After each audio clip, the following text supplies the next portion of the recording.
Erick Thohir beri update lebih FIFA. Alasan Indonesia berpeluang jadi tuan rumah Piala Dunia U17. Keuntungan jika Sintayong tangani timnas U17 Indonesia.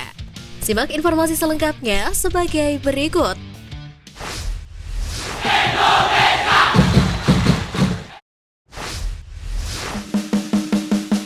Layak dipertimbangkan FIFA, alasan Indonesia berpeluang jadi tuan rumah Piala Dunia U17. Indonesia kembali menjadi perbincangan dunia usai dikabarkan layak menggantikan Peru yang telah mundur sebagai tuan rumah Piala Dunia U17 2023. Berbagai alasan pun diyakini menjadi faktor tersendiri setelah Indonesia hampir rampung menyiapkan segala sesuatu untuk Piala Dunia U20 yang batal digelar. Secara infrastruktur, Indonesia dikatakan sudah sangat siap. Sebanyak 6 venue Piala Dunia U20 2023 telah dibenahi dan lolos validasi FIFA. Ini menjadi alasan utama yang patut dipertimbangkan FIFA dalam mencari pengganti tuan rumah baru Piala Dunia U17 2023. Menteri PUPR Basuki Hadimulyono bahkan menegaskan venue-venue di Indonesia telah siap.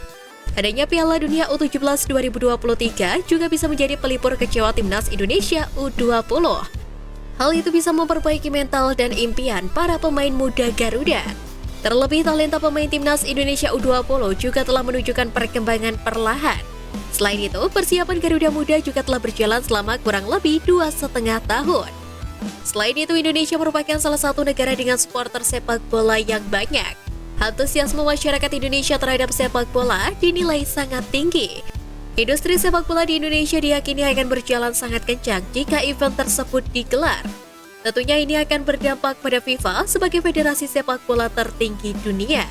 Perihal keamanan sepak bola di Indonesia sebenarnya terjamin. Pada dasarnya, karakter masyarakat Indonesia cukup ramah dan bersahabat. Presiden Joko Widodo bahkan menjamin keikutsertaan Israel di Piala Dunia U20 2023. Ini menjadi kepastian akan keamanan yang diperketat di Indonesia selama ajang berlangsung. Terlebih di Piala Dunia U17, Israel dipastikan tidak akan berpartisipasi.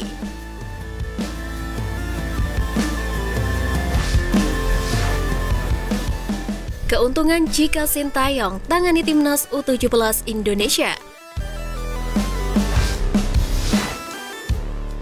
Pertama, mengembangkan potensi pemain timnas Indonesia U17.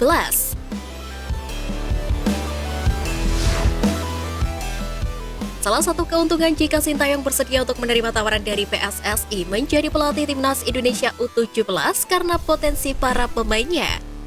Sebagai informasi, timnas Indonesia U17 nantinya akan diperkuat oleh mayoritas para pemain timnas Indonesia U16 yang menjuarai Piala AFF U16 2022. Ada nama-nama seperti Sultan Zaki, Nabil Ashura, Arkan Kaka, Rizky Afrizal hingga Galviatur Rizky. Tentu talenta pemain tersebut akan semakin terasa di bawah sentuhan Sintayong.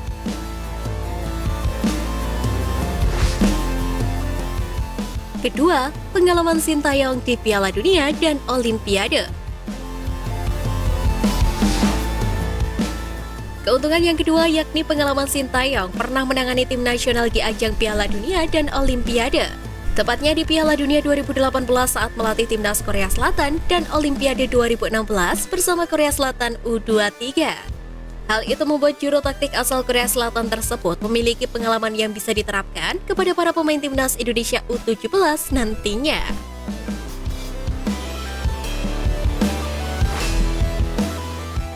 Ketiga, sebagai obat kekecewaan.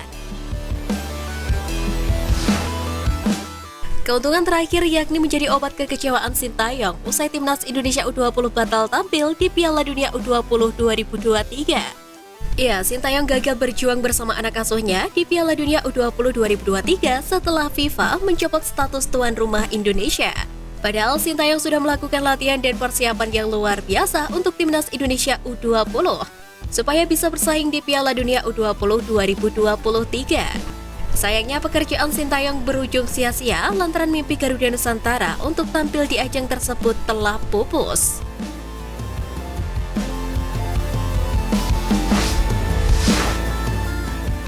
Progres lobby dengan FIFA, Erick Thohir beri kabar terkini.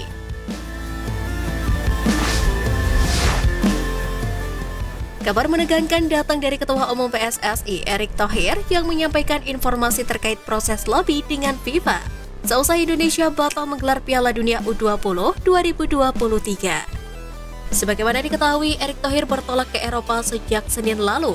Terkini, Erick Thohir menyebut bahwa PSSI masih berjuang keras untuk dapat terhindar dari sanksi berat FIFA, serta agar polemik seputar Piala Dunia U20 tidak mengganggu partisipasi Indonesia pada ajang-ajang lainnya.